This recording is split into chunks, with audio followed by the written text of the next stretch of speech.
savez, j'ai parlé ici des cartes d'identité. Je dis aux gens d'aller chercher leurs pièces d'identité, leurs extraits de naissance biométrique et tout ça.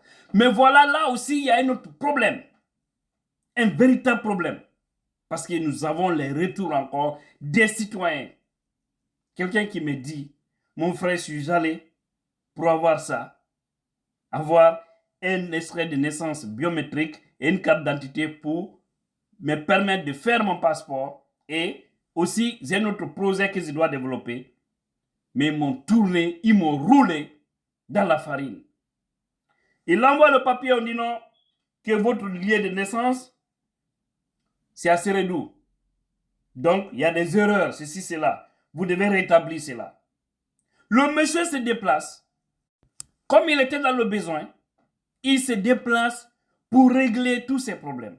Il va, on lui dit encore qu'il doit faire la transcription. Il y a ceci, cela. On le pousse encore, il se déplace. Cette fois-ci, il ne va pas à Seredou, à Massantan, mais à Mamou.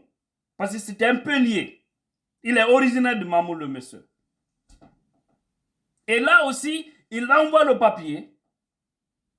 On lui trouve encore un autre argument. Tout ça, c'était pour le décourager. C'est pourquoi j'ai dit aux gens, allez-y chercher vos papiers, c'est le bon moment. Parce qu'ils passeront par tous les moyens pour vous décourager, pour ne pas que vous ayez vos papiers. Parce qu'ils ont leur calendrier. Mais le calendrier d'Allah le Tout-Puissant est le meilleur. Le monsieur, finalement, il retrouve d'autres personnes, 7 personnes qui avaient le même papier que lui. Là, on dit il y a ça et ça et ça pour lui faire traîner. Toutes ces personnes-là, toutes ces 7 personnes, ils ont accepté leurs papiers pour les régulariser devant lui. Et son constat n'était que oui, c'est parce qu'ils n'avaient pas le même patronyme que ces gens-là. Wallahi. Et on sait que c'est possible en Guinée, parce qu'on se connaît déjà. C'est des pratiques qu'il faut arrêter. Aujourd'hui, on est tous unis dans le sang, je vais dire. Vous ne verrez aucune grande famille qui n'a pas le mélange ethnique chez lui. Soit ton nom peut être Thomas, ou Malinké, ou Soussou, ou Peul. Soit ton mari ou ta femme peut l'être. Vice-versa, tout est mélangé. Et il y a des ethnos de la République qui ont toujours ça dans le sang. Ils sont sur ce chemin. Vous devez arrêter. Comment vous pouvez concevoir aussi, hein? À Boroville, ça c'est vers Timbo là-bas, maman. Un monsieur dans sa voiture. Un monsieur dans sa voiture. Les gendarmes l'arrêtent. Un gendarme vient. Il avait un sac à dos qui était plein, c'est pas de petits colis, qu'il a déposé en arrière. Le fauteuil de derrière là. On lui dit carrément, comme le monsieur avait tous ses papiers, on lui dit non, ça ne devrait pas être là, ça devrait être dans le coffre du véhicule. Vous ne devez pas déposer ça ici.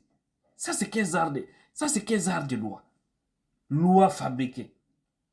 Le monsieur a dit, mon frère, moi, c'est si je vais déposer. C'est mon colis, puis c'est ma voiture.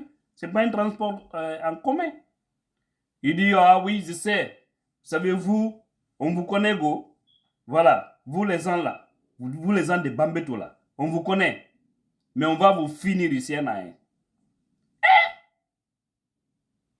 Pour eux, quand ils sont en déphasage avec eux, pour eux, quand ils parlent, tu n'as pas le droit de les répondre, de les recadrer. Parce que c'est des analphabètes, des tonneaux, des totos, des cotocolis. Ils ne comprennent rien. Ils ont toujours l'esprit ethnique dans la tête. Le monsieur lui regarde, il lui dit non, il ne peut pas. Et puis lui, il envoie ça. On vous connaît, vous les gens de Bambeto là. Quand on dit les gens de Bambeto, on sait à qui on fait allusion. Oh, ok, Dunia mais qu'Allah nous débrasse. Je prie Dieu, Allah le Tout-Puissant. Tous ceux qui sont dans l'esprit ethnique pour faire du mal aux autres, je prie Dieu de les écarter, de les éloigner du pouvoir. De les écarter complètement, de les éloigner, même